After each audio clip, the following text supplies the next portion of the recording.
Qual é a razão? Qual é o motivo da nossa fé? Por que nós devemos defender a fé? Então, quando nós estamos falando de defesa da fé, quando nós estamos mostrando os defeitos, os problemas que existem nos grupos sectários, nós não estamos aqui para colocar defeito na religião dos outros, mas nós estamos aqui para mostrar erros, e principalmente nos grupos chamados pseudo-cristãos. Por quê? Porque os grupos chamados pseudo-cristãos, eles se arvoram em dizer que eles fazem parte da Igreja de Cristo, e eles não fazem. Por que é que eles não fazem parte da Igreja de Cristo? Porque eles têm problemas nas doutrinas centrais.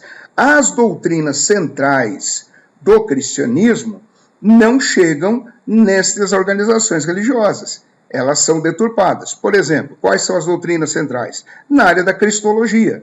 Jesus é Deus. Jesus tem 100% natureza divina, 100% natureza humana. Ele tinha aqui na Terra. Nós observamos o seguinte: 90% dos grupos sectários têm problemas na cristologia. Eles têm problema na cristologia.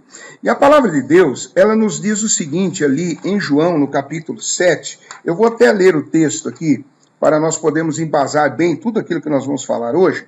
Mas o capítulo 7 de João, no versículo de número 38, diz assim, eu vou ler aqui para vocês, e você aí na sua casa, ou onde você estiver nos assistindo, você pode acompanhar, né?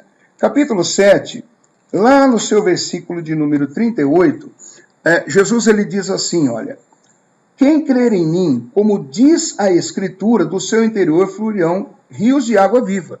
Então, a crença do crente em Jesus, ou a crença das pessoas que se dispõem a serem chamadas e participarem da Igreja de Cristo, elas têm que ser baseadas em Jesus, conforme a Bíblia mostra, como a Bíblia nos ensina. E a Bíblia ensina que Jesus é quem? Jesus é o Filho de Deus, é a segunda pessoa da Trindade. Jesus ele tem natureza divina, ele tem todo o poder nos céus e da terra, todas as coisas foram criadas por ele. Então, tudo isto mostra que a pessoa de Cristo é o Redentor, ele é o justificador, ele é aquele que trouxe a propiciação. O que é propiciação? Propiciação é um presente, é uma oferta dada a uma divindade, no caso o Pai, em razão do sacrifício da cruz para aplacar a ira de Deus contra a humanidade. Bem, então nós temos aqui estas questões importantes. Então nós não estamos aqui para colocar defeito na religião dos outros, mas mostrarmos erros, principalmente nesses grupos sectários. Para que vocês tenham uma ideia, no mundo existem pelo menos 12 grandes religiões. 12 grandes religiões. Shintoísmo, sikhismo, budismo, taoísmo, islamismo, zoroatrismo, animismo, confucionismo, se eu já não li, o islamismo, né, o hinduísmo também, e o cristianismo. Então, o cristianismo faz parte de uma das 12 grandes religiões. E dentro das religiões saem as seitas. Né? Por quê? Porque dentro desses grupos, primeiro, qual é a diferença entre vamos dizer, entre uma religião e uma seita? É que a religião, ela é fundada por uma pessoa específica, no momento específico do tempo, né, num tempo específico do tempo, e essa pessoa, ela cria um canon sagrado, um código sagrado, né? Canon quer dizer cana, uma vara de medida. Então, existe um padrão para aquela religião. E destas religiões saem as seitas. Quem são as seitas? As seitas são grupos heterodoxos, ou que saem da ortodoxia dessa religião e se opõem a ela, não obedecendo às doutrinas centrais destas religiões. Então nós temos seitas no islamismo, existem seitas no judaísmo, existem seitas no budismo, sikhismo, em todas as 11 grandes religiões. E no cristianismo, que vamos dizer aí, é a 12ª religião, ela também tem as seitas, tem os movimentos sectários, as seitas. E dentro destas seitas, dentro do cristianismo, nós temos alguns grupos principais, que nós chamamos de coloquiais.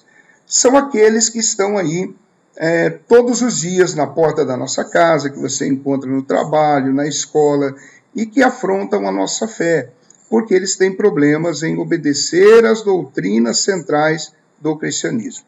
E é sobre esses grupos principais, eu quero falar pelo menos de 5 grupos principais do cristianismo, destas seitas, que distorcem a palavra de Deus, né? Que elas não trazem uma veracidade sobre a palavra de Deus. E aí começam os grandes questionamentos. Bem, para nós falarmos sobre isso, existem algumas operações matemáticas, né, que nós falamos, 4 operações matemáticas para nós identificarmos grupos sectários. A temática da nossa live é, como eu posso saber se eu estou envolvido com uma seita? Então, como você pode saber se você está envolvido com uma seita? Basta você observar que nós vamos falar aqui algumas coisas, nós não vamos entrar especificamente em muitas heresias que os grupos cometem, porque o nosso tempo não vai ser tão grande. Nós vamos estar com o futuro agora, com o nosso programa tendo uma frequência normal, nós vamos estar falando de cada grupo, mostrando os principais problemas. Mas hoje, para você ter uma ideia, por exemplo, esses grupos, eles trabalham assim, ou eles fazem adição, ou subtração, ou divisão, ou multiplicação. Eles usam essas 4 operações matemáticas e nós usamos elas também para mostrarmos que o grupo faz parte de uma seita. Então, quando nós lemos ali essa recomendação de João, melhor, de Pedro, na primeira carta, no capítulo 3, versículo 15, quando ele fala para nós, sabemos responder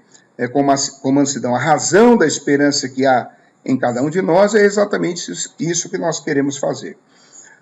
Mais um detalhe, todo julgamento, às vezes as pessoas falam, mas julgar, como eu disse no começo, não é legal. Veja bem, o julgamento, ele também é bíblico. Mateus, no capítulo 7, ele vem dizendo o seguinte, que nós devemos nos acautelar dos falsos profetas, porque eles vêm até nós revestidos como lobos, mas interiormente são lobos devoradores. Então, nós precisamos observar com clareza o que esses líderes estão ensinando, o que esses líderes estão fazendo, para que haja, então, uma análise mais bíblica do que nós estamos falando. Aproveitando o momento antes que nós viemos falar, você tem a oportunidade aí de entrar com as suas perguntas, com aquilo que você possa estar querendo saber, né? De repente você tem aí a intenção de perguntar alguma coisa. Nós estamos acompanhando aqui a sala, né, com bate-papo, então você de repente quer saber aí alguma coisa, tal. Eu estou vendo aqui que o Gledson Luiz, você me perguntou de qual denominação. Eu sou pastor da Igreja Batista, né? Sou batista. O som, tá, o áudio tá, parece que estava mal, mas agora falou que melhorou, legal, tá bom então, Deus abençoe. Então é isso, você pode estar participando, né, interagindo conosco, fazendo perguntas, tá bem? Então isso é muito importante. Olha, falando assim também sobre doutrina, antes de nós entrarmos nas operações matemáticas que as seitas fazem, a Bíblia fala de 3 tipos de doutrina, né? Existe a doutrina de Deus. Então, por exemplo, se você ler lá em Tito, capítulo 2, no versículo 10, a Bíblia fala sobre a doutrina de Deus. Deus tem uma doutrina, né? Tem um caminho. A palavra doutrina quer dizer caminho, caminho. Qual o caminho principal para você, para o seu trabalho? Qual o caminho principal quando você vai para a escola? Qual o caminho principal quando você vai para a igreja e para todos os lugares? Aquilo que você vai fazer. A ortodoxia dos caminhos que te levam a fazer as coisas que você faz. Isso é doutrina. Quando você desvia-se desta doutrina, começa então a haver o quê? Isso vamos dizer, colocar aqui como um desvio doutrinário, então é uma heresia. Então, a seita é um grupo de pessoas cometendo uma heresia, cometendo um desvio doutrinário. A segunda doutrina que existe são a doutrina dos homens, né? A palavra de Deus, ela fala sobre a doutrina dos homens. Mas Mateus, lá no seu capítulo de número 15, versículo 9, eu vou ler para você, porque nós temos tempo para isso, e o objetivo, vamos dizer, é exatamente esse. Mateus capítulo 15, vamos achar aqui, Mateus capítulo 15, no versículo 9, a palavra de Deus vem dizendo assim, e em vão me adoram, ensinando doutrinas que são preceitos de homens. Então, nós sabemos que existem muitos grupos sectários que estão idealizando, defendendo, ensinando, protegendo doutrinas de homens. Né? Doutrinas de homens. E, por final, existem as doutrinas de demônios também. Né?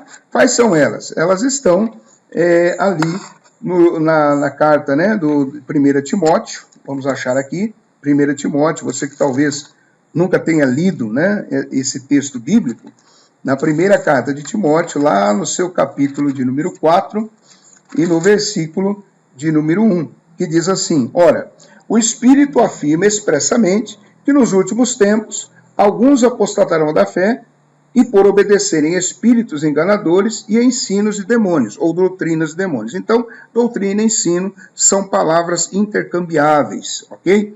Que elas servem, né, no mesmo sentido. Bom, o que esses grupos sectários fazem que nós, através dessas 4 operações matemáticas, podemos estar aí verificando que faz parte de uma seita? Se você estiver envolvido com uma delas, você vai poder, com toda certeza, estar analisando com mais cuidado. A primeira delas é a adição. Qual é a adição? Os grupos sectários, esses grupos sectários do cristianismo, eu falei de 5 grupos.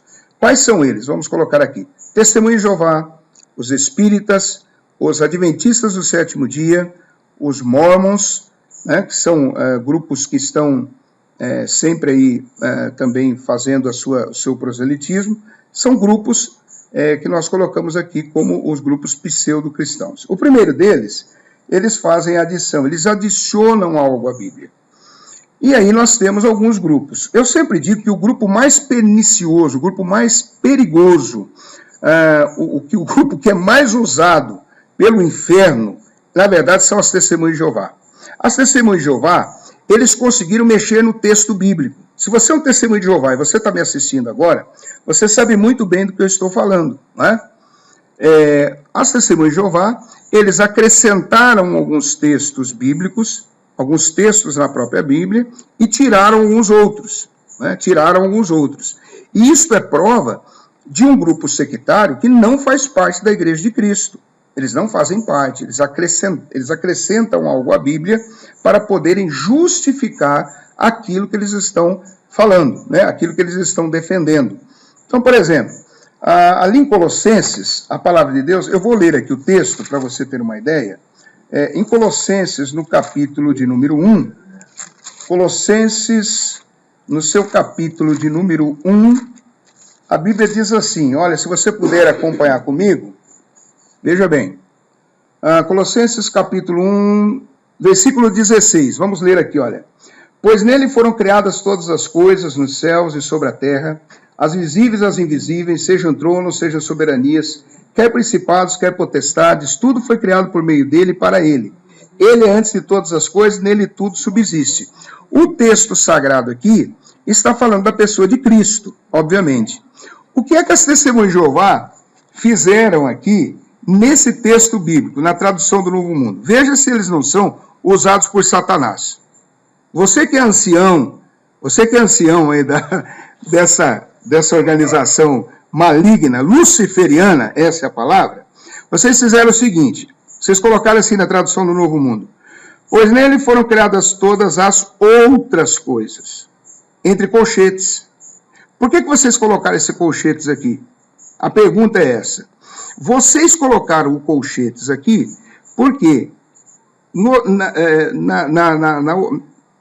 toda literatura, tudo aquilo que vem entre colchetes não faz parte do original. Então, quando vocês colocaram todas as outras coisas, isso é para descaracterizar a divindade de Cristo. Descaracterizar a divindade de Cristo. Vocês fizeram isso. E isso é prova de que vocês são um grupo sectário, vocês mexeram no texto sagrado. Uma outra prova que vocês mexeram no texto bíblico está lá em João, no capítulo de número 1, e versículo 1. Né? João, capítulo 1, nós vamos ler, que é o texto, um dos textos principais aqui do Evangelho. Eu vou ler aqui. Na Bíblia está escrito assim, no princípio era o Verbo, e o Verbo estava com Deus, e o Verbo era Deus. Mas vocês escreveram de forma diferente. Vocês colocaram aqui, no princípio era a palavra, e a palavra estava com Deus, em maiúsculo, e a palavra era um Deus em minúsculo. Está errado. Vocês mexeram no texto bíblico. Isto é um axioma teológico de que as Testemunhas de Jeová são uma seita. E eles são tão perniciosos, vocês testemunhas de Jeová. Aliás, deixa eu falar uma coisa, eu tenho um vídeo aqui nesse canal falando de 4 perguntas que devem ser feitas às testemunhas de Jeová. A grande maioria deles entraram lá achando ruim porque eu fiz as 4 perguntas. Não, existem até mais. Aquelas perguntas foram feitas baseadas no porquê eles têm o nome de Testemunho de Jeová. Nós vamos trazer muitos assuntos aqui para desmascarar esse grupo sectário. Vocês não fazem parte da Igreja de Cristo. As Testemunhas de Jeová não são cristãos. Existem pessoas dizendo aí, poxa, os nossos irmãos das Testemunhas de Jeová. Não. Eu não tenho irmãos testemunhos de Jeová, eu não tenho irmãos católicos, eu não tenho irmãos adventistas, eu não tenho irmãos mórmons, eu não tenho irmãos espíritas. Sabe por quê? O que nos qualifica como irmãos na igreja é nós sermos adotados por Deus através de Cristo Jesus pela fé. Se você não tem fé em Cristo Jesus, como ensina a Escritura, e não há conversão, você não faz parte da igreja de Cristo. Você continua sendo uma criatura. Nós nos tornamos irmãos porque somos filhos do mesmo Deus pela fé. E isso não vem da vontade do varão, nem vem do sangue, nem vem da carne, mas vem de Deus. É o que diz também no Evangelho de João, no capítulo 1, versículo 13. A Bíblia nos ensina a respeito disso. Então, as testemunhas de Jeová, eles adicionam algo à Bíblia e cometem esta heresia. Isto é um desvio doutrinário, que todo testemunho de Jeová aceita como normal. Se você for visitado por um testemunho de Jeová, você olha para aquele nosso programa que tem, aquele nosso vídeo sobre as 4 perguntas que devem ser feitas ao testemunho de Jeová, e ali você vai ver as perguntas que você deve fazer a uma testemunha de Jeová e eles não vão ter respostas para serem dadas. Então, primeira característica de um grupo sectário, se você faz parte, se você está envolvido, escute, isso é muito importante para a sua vida. Se você está envolvido com alguma organização religiosa, seja ela qual for, que se diga ser cristã, se não for cristã, aí é outra situação. Se você está envolvido com budismo, sikhismo, taoísmo, zoroastrismo, hinduísmo, islamismo, bem, aí é uma outra situação. Na verdade, todas elas são falsas. E a grande maioria de todas as religiões falsas são reencarnacionistas. Muito bem. Então ali o inferno já os está esperando, porque salvação é só em Cristo. Não existe reencarnação. Mas voltando aqui às testemunhas de Jeová, e voltando a essa questão, então se você está envolvido com algum grupo religioso que se diga cristão, mas que eles acrescentam algo à Bíblia para poderem justificar as suas heresias, você então tome cuidado, saia fora dessa organização luciferiana. Essa organização não é cristã. A Igreja de Cristo, ela não acrescenta nada na palavra. A Igreja de Cristo, ela zela pela palavra de Deus, ela guarda a palavra de Deus e ela entende que a Bíblia é a única fonte de fé e prática cristã. Não existe nada a ser acrescentado na palavra de Deus.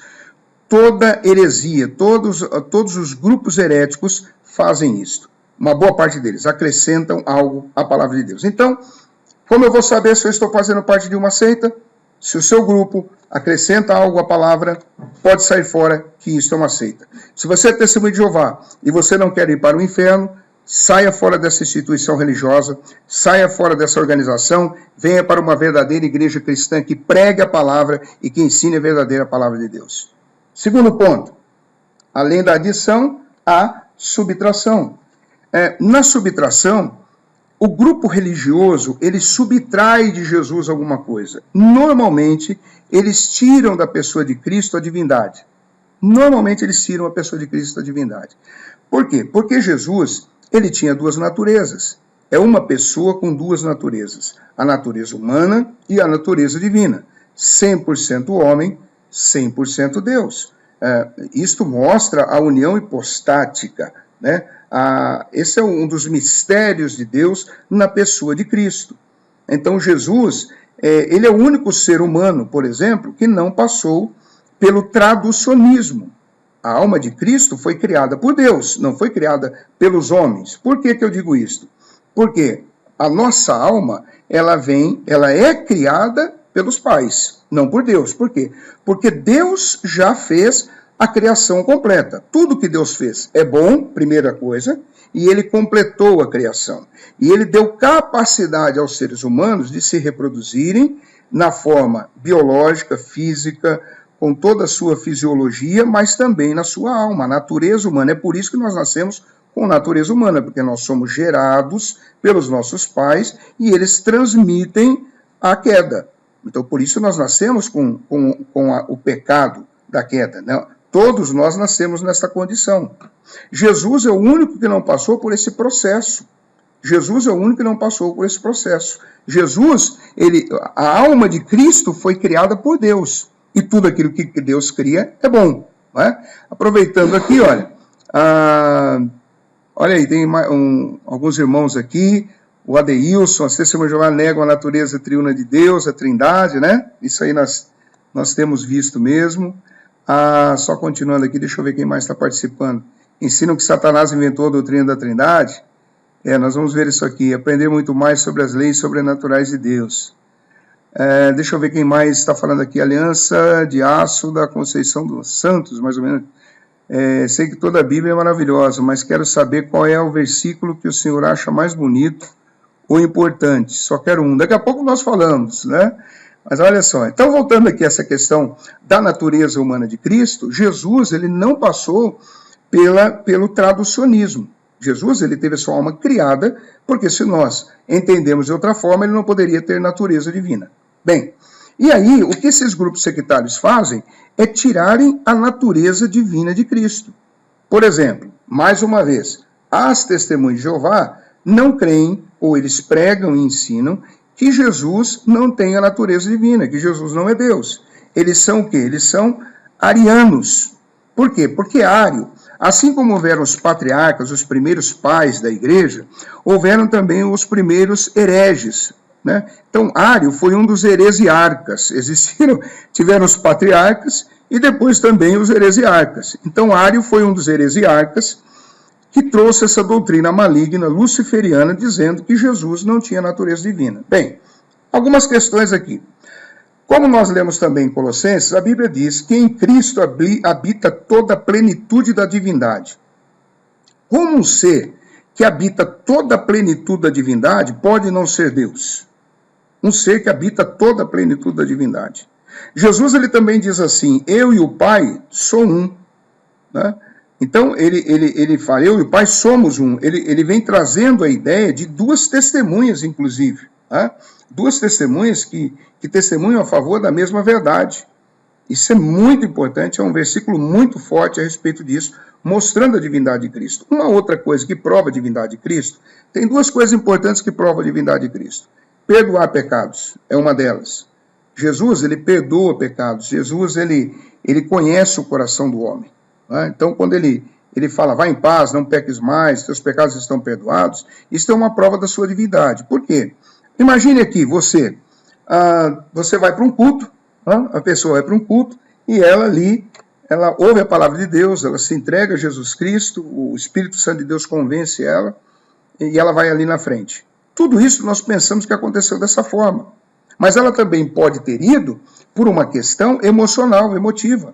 Qual a certeza que nós temos? Nós não temos certeza. Nem o pregador tem certeza, nem as pessoas que estão em volta, talvez nem ela mesma. Mas Jesus, como conhece o coração, ele sabe, se a pessoa verdadeiramente se arrependeu, então ela tem os seus pecados perdoados. E isso é prova de que ele é Deus, porque só ele pode conhecer o coração do homem. Deus tem as suas propriedades absolutas, né? Muitos falam, né, da questão das características de Deus, que são únicas, e estas propriedades exclusivas de Deus, elas estão em Cristo. Por exemplo, onisciência, onipresença, onipotência, eternidade, presciência, tudo isso faz parte das propriedades exclusivas de Deus. Alguns dizem atributos. Eu tenho algumas ressalvas para falar sobre atributos de Deus, porque o atributo traz uma conotação de algo dado. E Deus não recebe nada de ninguém. Né? Deus não recebe nada.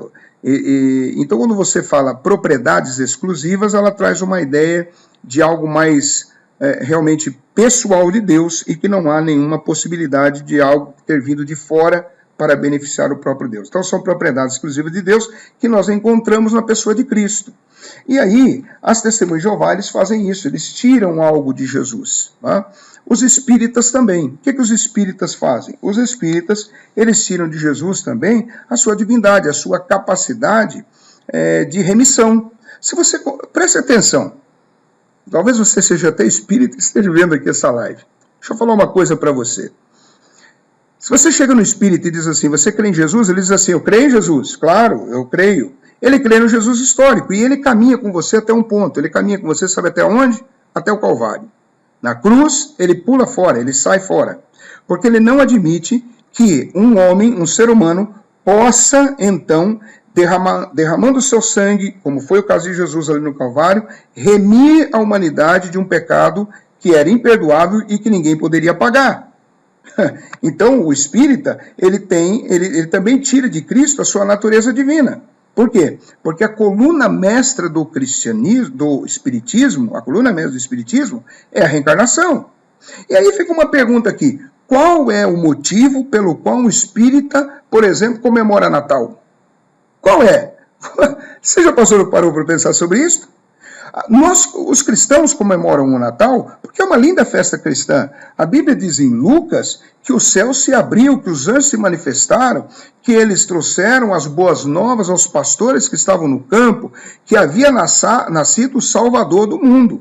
Agora, se o espírita não entende que Jesus é o Salvador, qual o motivo da pataquada de você, espírita, comemorar Natal? Para que você comemora Natal? Qual é o motivo? Sabe qual é o motivo? É tomar todas, comer peru, fazer bagunça, fazer festa e coisa e tal. Peraí. O motivo do nascimento de Cristo, o Natal, é uma festa cristã porque nasceu o Salvador. E o espírita não entende que Jesus é Salvador. Então é uma festa para os espíritas inócua.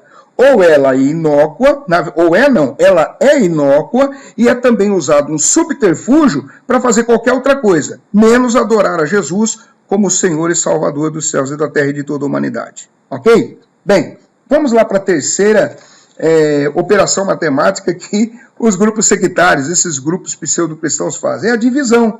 Eles dividem Deus e a organização, né? Eles fazem uma divisão, eles tentam trazer assim que nessa divisão eles dividem a pessoa de Cristo e de Deus juntamente com a sua organização.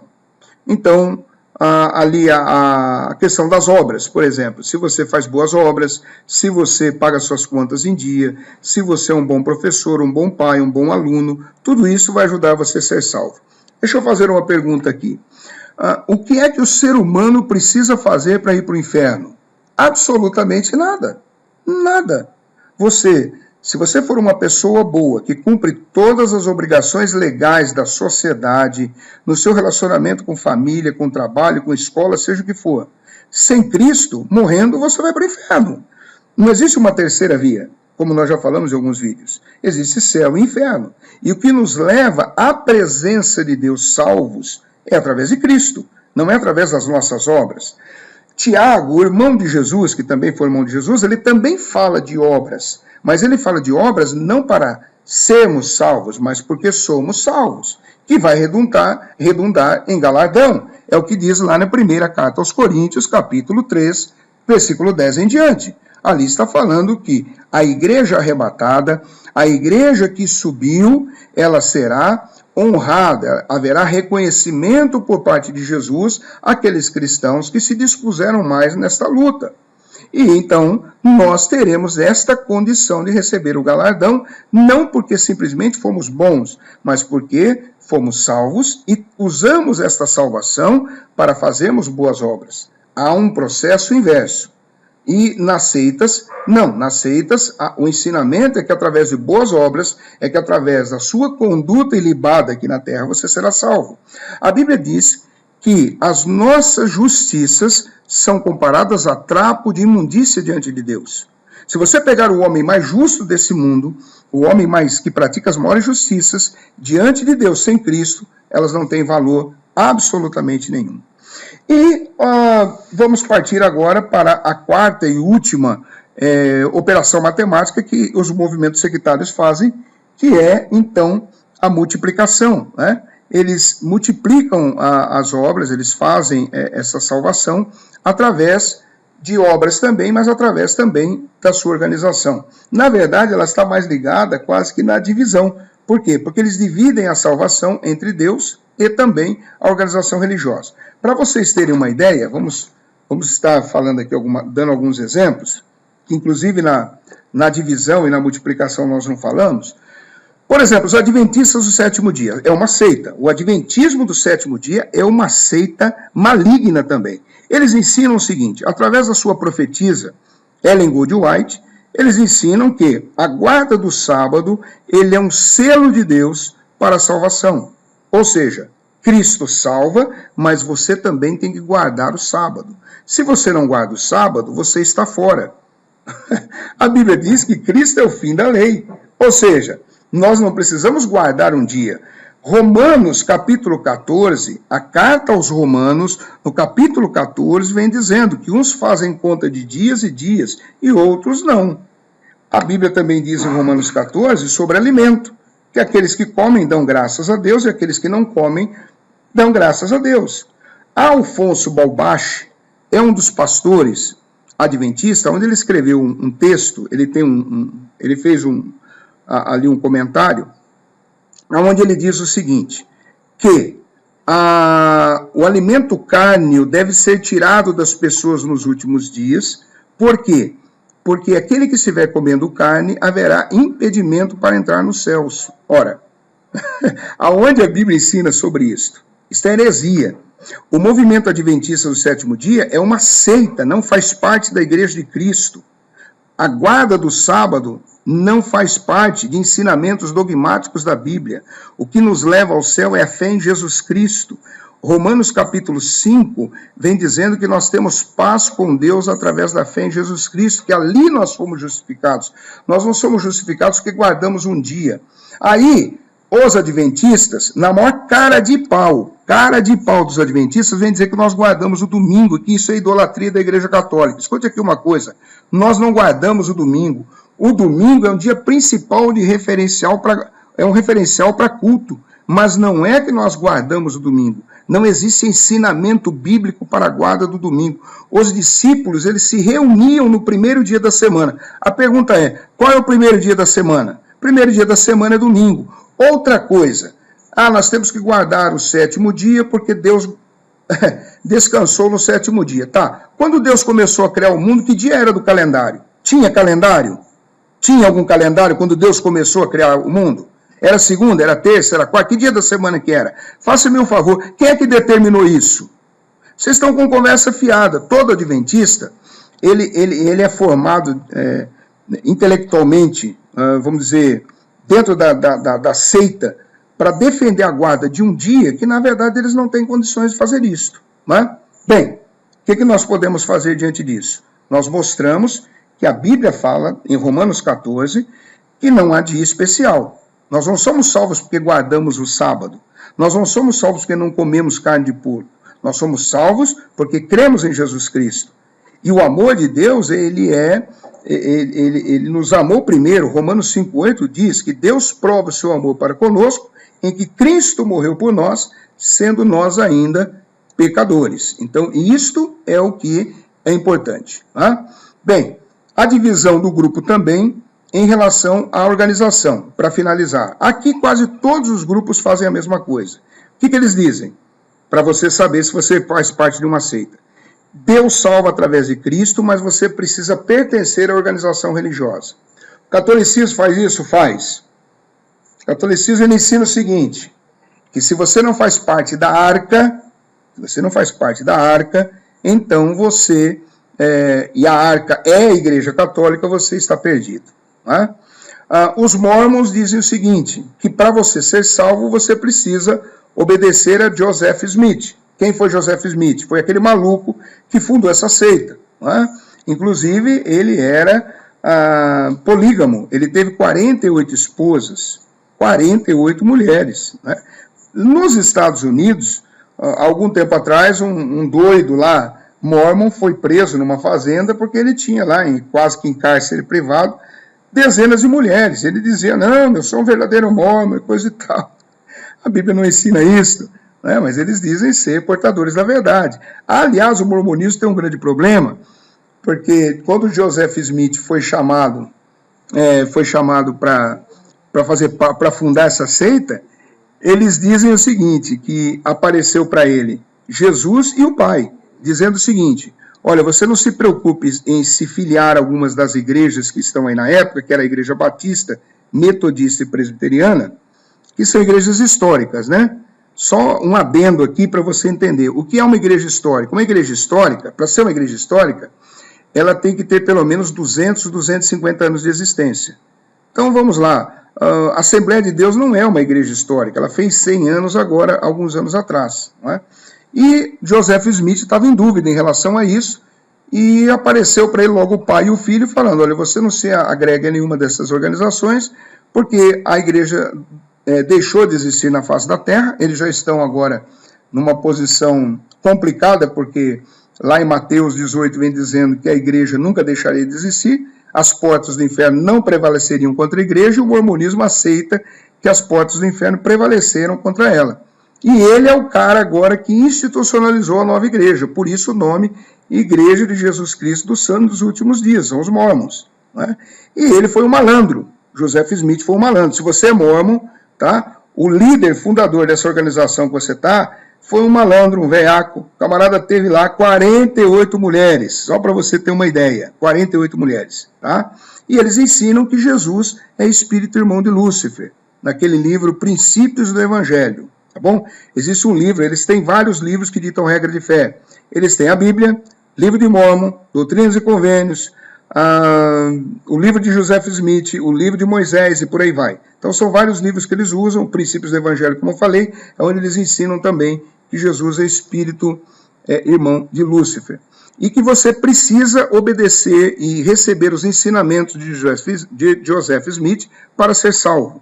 A Igreja Católica então fala que ela é a arca, os mormons falam que você precisa receber os ensinamentos e obedecer os ensinamentos de Joseph Smith. As Testemunhas de Jeová tem um livro que eles publicaram que se chama Poderá Viver para Sempre no Paraíso na Terra. Esse é um livro de estudos cotidiano deles, e na página 255 desse livro, é a última página do livro, eles dizem que você, para ser salvo, precisa participar, precisa fazer parte da organização visível de Jeová aqui na Terra, ou seja, você precisa ser associado à Sociedade Torre de Vigia. Toda testemunha de Jeová, para você entender, ela é associada. Tanto é que quando ele é desassociado, aliás, quando ele sai da organização, ele é desassociado, né?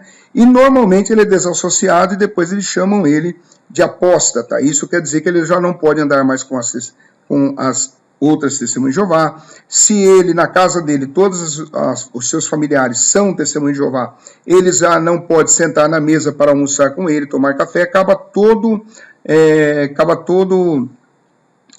a comunhão que eles poderiam ter. Aliás, o João Paulo Pereira dos Santos, a paz, querido irmão, ele está dizendo assim, tenho 2 pessoas na minha família que são testemunhas de Jeová, o que fazer? Meu irmão, você tem que orar. Você tem que orar, sabe por quê? Porque quem convence o homem do pecado, da justiça e do juízo é o Espírito Santo de Deus, né? Então o Espírito Santo de Deus é que vai convencê-los, Você pode ter até uma argumentação intelectual bíblica, que é interessante, que é importante, mas você precisa, obviamente, orar a Deus, pedir para que Deus tenha misericórdia e o alcance. Sabe por quê? É o seguinte, não querendo fugir da temática, mas salvação é monergismo. Salvação não é sinergismo. Sinergismo é quando nós vamos fazer alguma coisa e aí nós nos organizamos em um grupo. Vamos pintar a casa. Aí um pega a escada, outro pega a brocha, outro pega o pincel, a tinta e por aí vai. Cada um vai fazendo alguma coisa. A salvação não é isso. A salvação não existe participação humana. A salvação é Deus atuando sobre a vida da pessoa. Deus é que convence através do Espírito Santo. Por quê? A Bíblia diz lá na carta aos Coríntios, 1 Coríntios 2,14, que o homem natural não aceita as coisas do Espírito Santo de Deus, ok? Então, quando você prega a palavra para uma pessoa, ele é um homem natural. Ele não aceita, por ele mesmo, na concepção, na intelectualidade do homem natural, ele não aceita a pregação do Evangelho. Se não houver uma ação de Deus sobre a vida daquela pessoa, ele vai continuar morto nos seus delitos e pecados, não é? A Bíblia diz isso em Efésios 2:1. Se você ler Efésios, capítulo 2, versículo 1, a Bíblia diz assim: e ele que em Cristo vos vivificou, estando vós mortos em delitos e pecados. Então, todo ser humano nasce morto em delito e pecado. Ele não nasce salvo, né? Ele nasce morto em delito e pecado. E depois há um agir de Deus em um momento da vida daquela pessoa que o convence a querer a Deus. Porque Romanos 3 diz assim, a partir do versículo 9, não há quem queira, não há quem busque, não há quem entenda. Não há quem entenda. Então, existe também um ensinamento aí, existe um ensinamento de que haverá um universalismo, ou seja, Deus vai colocar todo mundo no céu de algum jeito. Não. O único universalismo que existe está também em Romanos capítulo 3, versículo 23, que diz assim, Romanos 3, 23 diz assim, que todos pecaram e destituídos estão da glória de Deus e carecem da misericórdia de Deus. Então, o único universalismo que existe é que toda a humanidade está caída em delitos e pecados. Não é? Essa que é a verdade. Então, ore a Deus, meu querido irmão, você aí, cadê o João Pereira? É isso, João Paulo Pereira dos Santos, tenho 2 pessoas na minha família, ore a Deus. Né? O Douglas Vasconcelos, ele vem dizendo assim, evangeliza eles, não creem em Jesus.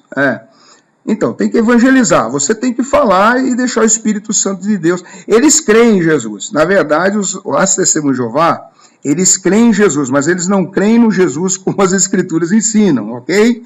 Eles creem que Jesus é a primeira criatura que Jeová criou. Né? Só que a Bíblia, tem um detalhe aqui, a Bíblia chama Jesus também, em termos poéticos, como a inteligência, como a sabedoria, melhor dizendo. Então, pera um pouquinho. Se Jeová criou Jesus em um momento da eternidade, houve um momento da eternidade, então, que não havia sabedoria em Jeová. Porque se a Bíblia diz que Jesus é a sabedoria de Deus, e ele criou, e segundo as Testemunhas de Jeová, ele cria Jesus no momento da eternidade, então, antes desse ponto da eternidade, da criação de Jesus, Jeová não tinha sabedoria, tá? Então, é orar a Deus, eles creem em Jesus, mas desta forma.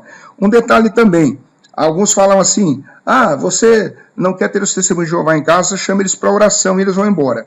A questão é a seguinte, é que eles não oram em nome de Jesus, é por isso, tá? Eles oram sim, mas não em nome de Jesus, porque eles têm esse fundamento de entenderem que Jesus não tem natureza divina e não pode estar aí intercedendo pelos homens. Só para mim terminar a questão, eu falei dos mormons, catolicismo, as Testemunhas de Jeová também dizem que se você fizer, só você fazendo parte da organização deles, e os adventistas dizem o seguinte, os doidos aí, que querem guardar o sábado de todo jeito, e escute uma coisa, eu estou falando uma coisa aqui, a guarda do sábado é a menor das heresias dentro do adventismo. Nós vamos trazer aqui um programa, uma live, ou um vídeo falando sobre os grandes problemas teológicos do adventismo. O adventismo não faz parte da Igreja de Cristo, tá bem?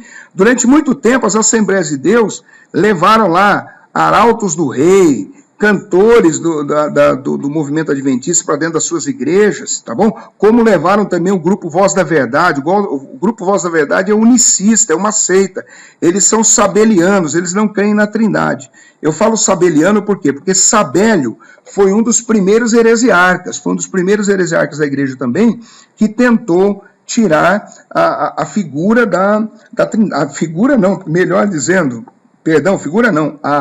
a doutrina da Trindade. Sabe como você mostra a doutrina da Trindade aqui?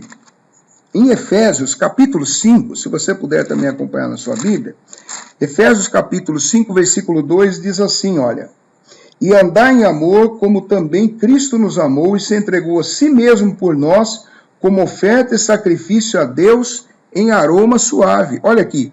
Então, este texto bíblico é uma prova de que existem pelo menos 2 pessoas aqui, Jesus se entregando ao Pai em oferta e aroma suave. Aquele texto que nós lemos no começo de Atos dos Apóstolos, capítulo 20, versículo 28, vem dizendo que Deus derramou o seu próprio sangue, ou seja, Deus é Espírito. Então, quem é que derramou o sangue na cruz? Agora tem uma música do Carlos Moisés, desse grupo Voz da Verdade, que ele traz uma mensagem subliminar sobre o unicismo. Quando ele diz assim, no caminho do Gólgota lá foi Deus, morrer por mim. Peraí, foi Jesus, homem, com natureza também 100% divina, que morreu na cruz, mas não o Pai, tá bom? Só para lembrar sobre isso. E o adventismo, então, eles dizem que são uma seita, eles dizem que eles são a igreja da restauração, que eles estão tampando as brechas que existem. E que os ministros de outras igrejas, precisam, então, estarem participando dos grupos, serem salvos por eles, para poder estar sendo salvos. Precisam pertencer ao grupo, precisam se tornarem adventistas do sétimo dia. O adventismo do sétimo dia é uma seita tão perniciosa quanto as testemunhas de Jeová. Eu desafio qualquer adventista que esteja nos vendo agora a provar biblicamente a necessidade da guarda do sábado para a salvação, a necessidade de deixar de comer carne de porco. Quando um adventista vier perturbar o teu juízo, deixa eu dar uma dica para você aqui, me lembrei de um negócio, isso aqui é muito importante. Quando um adventista vier perturbar o teu juízo, falando que você tem que guardar o sábado, coisa e tal, pergunte para eles, ou peça para um adventista explicar sobre a heresia do juízo investigativo. Faça isso, fala, ô meu brother, é o seguinte, antes de a gente discutir aqui esta questão do juízo investigativo, sobre a guarda do sábado, eu queria que você me explicasse sobre o juízo investigativo. O que é o juízo investigativo? E aí você vai ver que muitos deles, praticamente 80% ou mais, não vai saber explicar. Essa doutrina do juízo investigativo é uma doutrina oriunda de uma heresia que eles cometeram lá nos idos de 1800. Em 1843 eles esperaram a volta de Cristo por causa de uma falsa religião e cálculos errados da Bíblia, até porque não tem como calcular a volta de Cristo, mas eles insistiram nisso. Determinaram que Jesus voltaria no dia 22 de outubro de 1844. Jesus também não voltou, né? Jesus não voltou. E aí eles ficaram com a cara de pau, dizendo, tiveram que mudar o paradigma, passaram vergonha. Todo o grupo sectário que profetiza a volta de Jesus passa vergonha. Né? E aí eles tiveram que inventar uma doutrina doida aí que se chama juízo investigativo. Nós não vamos falar sobre isso hoje, mas se algum adventista vier te perturbar a cabeça, você tem que guardar o sábado, deixar de comer carne de porco, você falou, meu amigo, o negócio que é o seguinte, antes de eu começar a fazer isso, me explique aí de forma bem clara o que é esse negócio do juízo investigativo. Um outro detalhe que existe importantíssimo, eles têm problema de segregação racial.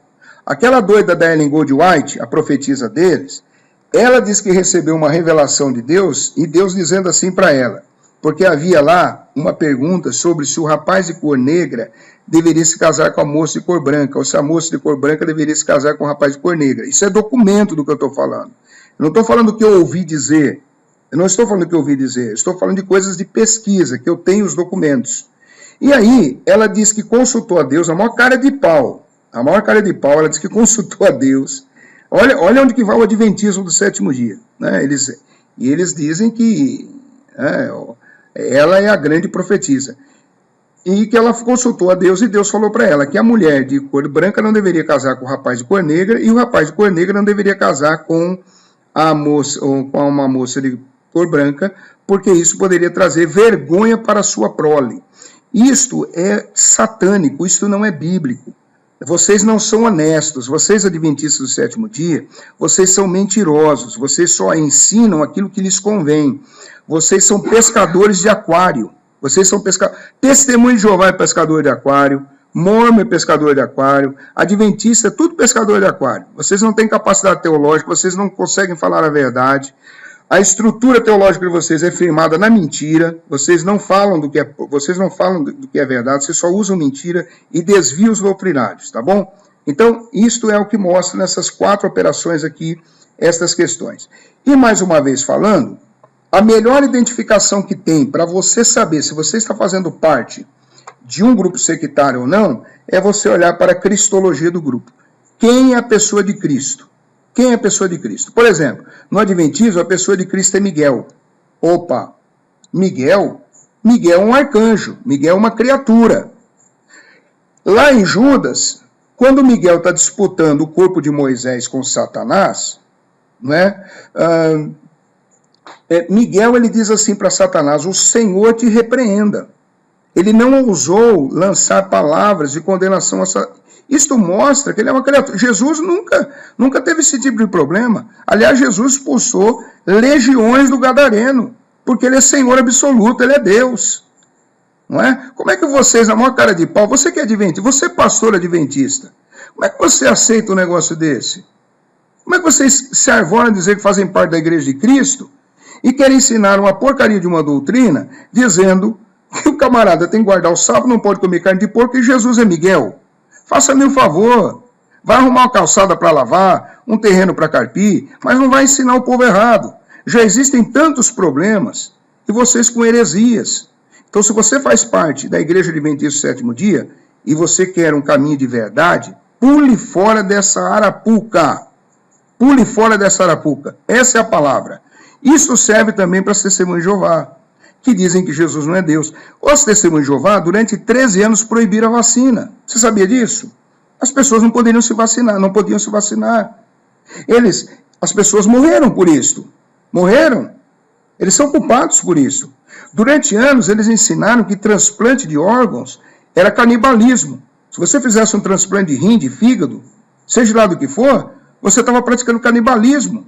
Por quê? Porque eles dizem que a organização que vem lá do Brooklyn, em Nova York, o corpo governante que é formado, né, que forma a cabeça pensante, entendeu isso. E eles mudaram agora a regra do jogo. Dizem que não mais. Tá? Então eles têm problemas na cristologia quando eles dizem, por exemplo, que Jesus não é Deus, mas que Jesus é a primeira criatura de Jeová. Os católicos romanos têm problema na cristologia? Claro que tem. Óbvio, você vai falar com um católico, ele vai dizer, não, eu creio em Jesus, Jesus é Senhor, é Salvador, mas ele não é o único Salvador, não é verdade? Dentro do catolicismo romano, Maria é corredentora. Existe um livro de um padre, de um padreco aí, o nome do livro é o seguinte, Glórias de Maria. Nesse livro é heresia do começo ao fim. Heresia do começo ao fim. Eles vêm dizendo que Maria é corredentora, que os anjos se dobram a ela, que os demônios se dobram a ela, e que salvação só temos através de Maria. Isso é heresia. Isso é heresia. Você, católico, procure ver esse livro, saber, eu tenho esse livro, e não fui eu que escrevi, e não foi nenhum pastor evangélico que escreveu, não foi uma denominação evangélica que escreveu. Esse livro ele é produzido pela editora de Aparecida, lá em Aparecida, na cidade do interior de São Paulo, onde eles dizem que é a capital da fé. Fé do quê? Que fé? Fé em Cristo? Não. Jesus é o único mediador entre Deus e os homens. Maria não é. Até porque, pensa um pouco comigo agora. Vamos lá, vamos fazer uma reflexão aqui. Se Maria ela pode interceder por aqueles que estão a buscando, nesse momento aqui, há uma sessão espírita. Por quê? Porque o espírito dela, que está lá no paraíso, está só comunicando com os vivos. Esse é o primeiro problema. O segundo é que Maria não tem as propriedades exclusivas de Deus, que eu falei dos atributos ou propriedades. Quais seriam elas? Onisciência. A onisciência de Maria. Ela consegue ver tudo ao mesmo tempo? Ela consegue estar em todos os lugares ao mesmo tempo? Isso é heresia. Isso é heresia. Tá bem? Então, todo grupo sectário tem problemas com a cristologia. Tá ok? Vamos lá, vamos ver quem mais está participando aqui. A Rejane Pérez, tudo bem, Rejane? Deus te abençoe, boa noite. Diz assim, a seita dos mormons diz que Deus era homem que progrediu e chegou a ser Deus. Diz também que Jesus nasceu em Jerusalém e que é a igreja verdadeira. A católica também diz, a apostasia está solta. É verdade. Por exemplo, os mormons dizem o seguinte aqui, você falou, eles creem num Deus progressivo e que o homem pode também entrar num processo de divinização. Eles ensinam a divinização do homem. O que você falou é isso mesmo. Eles falam o seguinte, por exemplo, no livro Princípios do Evangelho, eles dizem assim, que assim como o homem é, Deus, assim como o homem é, Deus foi. E assim como Deus é, o homem poderá vir a ser. Então existe um processo de divinização do homem. Tanto é que, só para você ter uma ideia, vamos colocar aqui, no Brasil, existem 5 templos mormons, sim. Um no Rio Grande do Sul, um em Curitiba, 2 em São Paulo, um ali na margem da rodovia Dom Pedro, próximo de Campinas já, e o outro lá na Francisco Morato, região de Pinheiros, do Butantã, em São Paulo. E o 5º templo em Recife. Os templos são diferentes de outras organizações que existem, as capelas, as alas, né, e as estacas. Então, são subdivisões que existem dentro do mormonismo. Então, você tem os templos, e depois você tem capela, estaca e as alas. Muito bem. Os templos são usados para os selamentos. Um dos selamentos que existem dentro do mormonismo é o casamento para a eternidade. Então, a pessoa, o casal, né, é casado normalmente, no civil, se torna mormon, então eles vão para o templo, e lá no templo eles se casam para a eternidade, recebem um certificado, depois de um outro programa que nós vamos falar somente sobre os mormons, e nós vamos mostrar aqui. Eu tenho uma cópia, né, um original de um certificado de casamento desse, onde ele recebe esse certificado, que garante, parece piada, mas os camaradas acreditam nisso, né? Ele leva isso aí lá para o céu, e chega lá, ele pode continuar tendo relacionamentos com a sua esposa, para gerar filhos e filhas espirituais. E isto faz com que ele se eleve na sua espiritualidade, num processo de divinização. Porque no conceito mormon, Deus ele está tendo relações íntimas com divindades femininas, produzindo filhos e filhas espirituais, porque, segundo o mormonismo, nós tínhamos vida pré-celestial. Vou parar por aqui, porque senão a gente vai entrar muito na questão do mormonismo e tem umas doideiras lá que vai exigir mais tempo, tá bom? A segunda coisa que a Regiane falou foi o seguinte, deixa eu tentar achar aqui. Deixa eu ver se eu acho aqui o que mais que ela falou, tá para cá. Sim, que Deus progrediu. E sim, eles dizem que Jesus nasceu em Jerusalém. Não, Jesus nasceu em Belém. Né? Miqueias, capítulo 5, versículo 2. Leia Miqueias, o livro do profeta Miqueias é um dos profetas menores, e diz lá, uma profecia 520 anos antes da vinda de Jesus à Terra, que Jesus nasceria em Belém. Tá bom? Então, esses caras não sabem nada de Bíblia, o negócio deles é embrulhar o povo, são filhos do diabo. Toda seita é manipulada pelo diabo, tá bom? Não tenha dó de pensar isso, tenha tranquilidade, eu não volto um milímetro do que eu estou falando, nós não estamos aqui para perder o nosso tempo. O apóstolo Paulo, ele falou lá em Gálatas capítulo 1, versículo 10, que ele se estivesse lá para fazer a vontade dos homens, eles não seriam bons servos de Cristo. Então, o nosso canal, esse ministério que diz a Bíblia, Deus não colocou ele em nossas mãos e não criou para massagear o ego de hereges, né? O herege tem que ser tratado como herege. Como é que Jesus chamou os hereges lá? De filhos do diabo, sepulcro caiado e por aí foi. Então nós temos exemplo bíblico disso. Eu ainda não estou fazendo o que Jesus fez, porque Jesus chegou ao ponto de fazer um chicote e colocar uma turma para correr. E ele bateu de verdade. Não pense não que aquilo lá é eufemismo, que aquilo lá é linguagem figurada. Não, Jesus ele fez. E outra, o chicote que Jesus fez, não foi algo assim que ele ficou nervoso na hora, olhou para o lado e viu o chicote e falou, vou usar esse aqui mesmo. Não. Ele foi e preparou o chicote. Ele preparou. Foi algo pensado. Ok? Bem, então aqui nós temos essa explicação. E a Igreja Católica fala a mesma coisa. Deixa eu ver se tem mais alguém aqui falando. Douglas Vasconcelos. Eles dizem que o sábado é selo do Senhor. Está escrito em Apocalipse. Isto é verdade mesmo? Sobre o sábado ser o selo do Senhor. O selo do Senhor sobre nossas vidas, no conceito, no quesito salvação, é Cristo. É Cristo. Se você guardar os sábados todos e não crer em Cristo como seu Senhor e Salvador, e não for chamado por Deus, você vai para o inferno guardando o sábado e não comendo carne de porco. Não vai mudar nada na sua vida. O que nos coloca justificados diante de Deus é a nossa fé em Cristo Jesus. Deixa eu ver aqui uma outra coisa. Riva Martins... Pastor Cláudio, eu creio que é o pastor Rivas lá de Pompano Beach, nos Estados Unidos. Deus te abençoe, pastor, aí na América. Aí acho que não está frio, né? A Flórida não faz frio, aqui está calor. Olha, pastor Cláudio está muito bom e também muito edificante, mas terei que me preparar o culto. Um abraço, vai na paz, queridão. Deus te abençoe, muito bom. Olha, então essa é a nossa live. é para orientar você, então, em relação a esta questão, em você estar observando se o movimento onde você está envolvido é uma seita ou não, tá bem? Então, fique atento quanto à cristologia, fique atento quanto à questão de tirar de Jesus os seus atributos, as suas propriedades, que é a natureza divina. Tudo isso é muito importante para que você esteja aí crescendo no conhecimento e na graça, tá bom? Nós ficamos felizes aí pela participação de todos os amados que estiveram conosco. E vou pedir mais uma vez a você, se inscreva no canal, nós estamos reativando o canal, nós queremos trazer aqui mensagens importantes.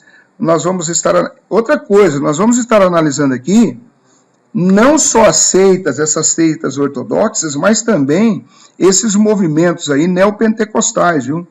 Tem muito falso profeta aí. Tem camarada vendendo chavinha aí por R$300, tá bom? Então fique tranquilo, porque eu sei que deve ter algum herege aí que vai entrar aqui depois e falar, tal coisa, mas aí dá um exemplo. O nosso compromisso é com a palavra, não é? Então a verdade é assim, a verdade ela está na palavra de Deus. Nenhuma placa denominacional, escute o que eu estou falando, nem Igreja Batista, nem Igreja Assembleia de Deus, nem Quadrangular, nem Presbiteriana, Brasil para Cristo, Deus é Amor, todas as denominações estão aí, nenhuma delas detém a verdade. Quem detém a verdade é a palavra de Deus. Se eu sou uma pessoa que observa a palavra, né, conheço a verdade e obedeço, porque Jesus falou assim, olha, conhecereis a verdade e a verdade vos libertará. Então, eu preciso conhecer a verdade e obedecer. Se eu não obedeço a palavra de Deus, eu estou fora. Eu estou fora. Então, estas igrejas que eu falei, essas organizações, essas denominações, o que elas têm por obrigação é observar a palavra de Deus e pregar a palavra de Deus na sua fidelidade. Ok? Na sua fidelidade. O que a maioria delas fazem. Por isso, fazem parte da Igreja de Cristo. Ok? Por isso elas fazem parte da Igreja de Cristo.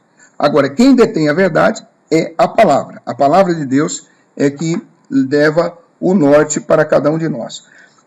Eu só queria aqui ler um texto aqui da palavra, também, que está aqui na primeira carta de Pedro, no capítulo de número 1, no capítulo de número 1, onde está escrito assim, o Bendito Deus e Pai, capítulo 1, versículo 3, falando sobre a segurança, né, da palavra de Deus. Pedro aqui ele está escrevendo para os crentes, e ele diz assim, na primeira carta de Pedro, capítulo 1, versículo 3, diz, Bendito Deus e Pai, Pai de nosso Senhor Jesus Cristo, que segundo a sua muita misericórdia, nos regenerou para uma viva esperança mediante a ressurreição de Jesus Cristo dentre os mortos. E aí ele vem falando que essa herança, ela é incorruptível. Então a palavra de Deus, ela está baseada em tudo aquilo que Deus fez, que Deus está fazendo e que Ele continuará fazendo a favor da sua igreja.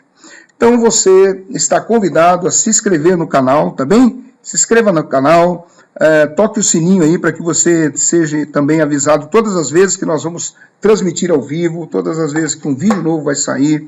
Você pode mandar as suas dúvidas para nós também, que nós vamos ter o maior prazer, dentro de nossa possibilidade, de estar respondendo, tá ok? Tudo aquilo que venha a ser postado por vocês. O José Wagner Lima da Silva, tudo bem, meu querido? Diz aqui, pastor, acho sensacional o tema referente a seitas. Estamos precisando disso. Vai ter muito mais, viu, querido? Vai ter, porque nós vamos falar especificamente de cada uma. Adeilson, Deus abençoe vocês. Um abraço, irmão. José Wagner, parabéns. O Cícero, muito bom, pastor Cláudio. Adilson, Adilson, não é Adeilson, é Adilson, porque tem o Adeilson também, Adilson. E Short, é esse o nome. E o Cícero, né? Também muito bom pastor. E o José Wagner Lima da Silva Lima. Amém. Que Deus abençoe cada um. Que vocês possam ter uma noite abençoada. Os queridos irmãos que estão aí participando, que estão assistindo, né? Mesmo aqueles que não mandaram nenhum tipo de pergunta, mas que estão acompanhando. Que Deus abençoe. Teremos o maior prazer em voltar a falar com os queridos na próxima live. Fique na paz do Senhor. Que Deus os abençoe em nome de Jesus.